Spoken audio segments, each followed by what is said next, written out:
स्वराज्य न्यूज मराठी, माझा हक्क माझं राज्य।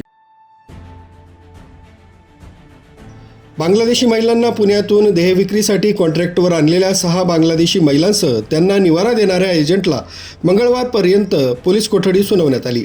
एटीएस आणि इंदिरानगर पोलिसांनी कवठेकरवाडी पांडवलीनी इथं केलेल्या संयुक्त कारवाईत 6 बांगलादेशी महिलांसह एजंटला अटक केली होती। संशयितांना न्यायालयात हजर केला असता त्यांना पोलीस कोठडी सुनावण्यात आली।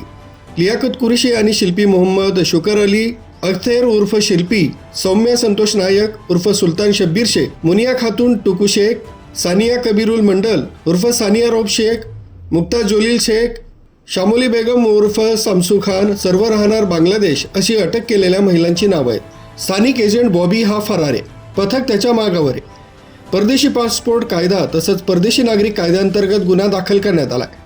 अंमलदार अमजद पटेल यांच्या तक्रारीनुसार कवठेकरवाडी पांडवलीनी इथं एका फ्लॅटमध्ये बांगलादेशी महिलांच्या वास्तव्याबाबत माहिती मिळाली होती। पोलिसांनी फ्लॅटवर छापा टाकला असता तिथं 6 बांगलादेशी महिला मिळून आल्या। या प्रकरणी पोलीस पुढील तपास करीत आहेत। न्यूज ब्युरो, स्वराज्य न्यूज मराठी, नाशिक।